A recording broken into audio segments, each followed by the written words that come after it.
this feel cool? Luke, how's one of my favorite electricians? Doing great, doing great. It's great to have you here on the program. Thanks for joining me. Hey, a question's come in to the program about circuits, electrical circuits. Can I ask you some questions? Yeah, absolutely. Shoot. Yeah, someone wanted to know, can you explain the process of installing a new electrical circuit? And before you do that, why don't you explain what an electrical circuit is? Sure. So a circuit is going to be, it'll be one wire coming from the breaker, and newer ones have both wires protected from the breaker. But basically, you got power coming in, and then it goes through a load or whatever they're trying to control. It's called a load. And then it goes back to your neutral system. So that's one circuit. It's basically power in and then returning back to a neutral or ground. Yeah, and it's important that that circuit be broken when appropriate. How do you break the circuit?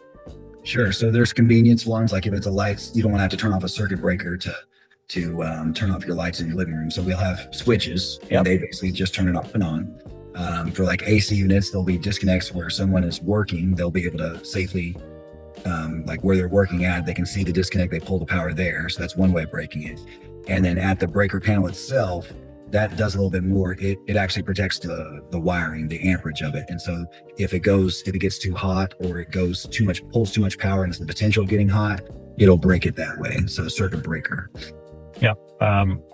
Hence the name, the circuit breaker. It literally breaks it. A lot of people hear about circuits and they know what a circuit breaker is. I think a lot of people consider that a master switch to those outlets or that chandelier or the refrigerator. It kind of is for that circuit. So a circuit basically is electric wiring in a specific location on that panel, right? That's the circuit. It has a specific breaker for it, correct? Yeah. And it'll go to an appliance, kitchen, a different location, but that one circuit is controlled off of that one breaker, and the wiring to it is only good for what the breaker is sized for. So it'll actually protect the wirings if it gets hot. Yeah, look, how do you know as an electrician you need to add a new circuit versus adding something to the circuit? So for instance, a homeowner calls and says, we would like another outlet or two in this room. Can you just add an outlet, or do you have to do some testing first to determine whether or not it can handle the load? Some people will just add an outlet, but that can cause problems on the house. The standard practice that most electricians should be doing now is they're going to determine what are they running on this. Does it pull a lot of power? Is that circuit able to handle the extra power that's added to it? A lot of times it can. It might be a flat screen TV and they're just adding a plug, but it's not going to be totally fine to do that a lot of times. But you put a certain tester on it, and you can put it under load. You can put that circuit under load, and it'll tell you the voltage drop. And if you have a significant amount of voltage drop, then that tells you that it's at capacity. So, and then sometimes some manufacturers, like for a lot of the really cool, like instant heat water heaters, most of those, the manufacturer themselves want it on a dedicated circuit, and it may not pull much power. And a lot of electricians will say it doesn't pulls 2-3 amps for this because it's ran off of gas. And they're like, why do I need to put it on a dedicated circuit? Well, the manufacturer might want it on a dedicated circuit. So you need new wiring from the breaker panel all the way over to that space.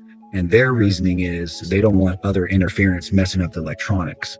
So those are the different, it depends on what you're pulling, what you're powering, and then also what the actual equipment is, if they want it on a dedicated circuit, or can it be added to any general use outlet. So definitely has to do a little bit of research, tests, make sure that we're not compromising the system.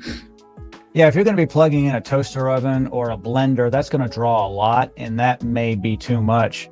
But I'm just thinking, if you plug in a lamp or add an outlet to plug in a new lamp, and it was originally designed, the circuit was designed for an incandescent average lamp of 100 watts, but now you're only doing an LED, you're probably pretty good because it's drawing less than it did to begin with.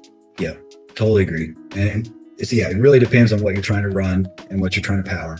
And sometimes they're just for, hey, I'm always over in this area. I want something to charge my phone, so I'm going to add a plug there. Most of the time, it's not going to change the voltage. It's not going to drop any power. It's not going to cause any heat. Most of the time, it can totally be added. But you do need to check it and make sure that you're not making, adding any complications. Yeah, and by the way, for everyone listening, this is not something you do yourself. You hire a trained, licensed, insured technician in the electrical business. That's what Luke does at Cool Hand Electric. It's important. Also, do not open the panel. You can open up the door if you have to flip it, but do not take that panel off on the inside, because now you're exposing your body to all of that power, and it's a lot, and it could literally kill you. Yeah, right. No, you're absolutely right. So be very careful. Luke, as always, thank you so much for joining me today on the program. I appreciate it. Appreciate it. Later.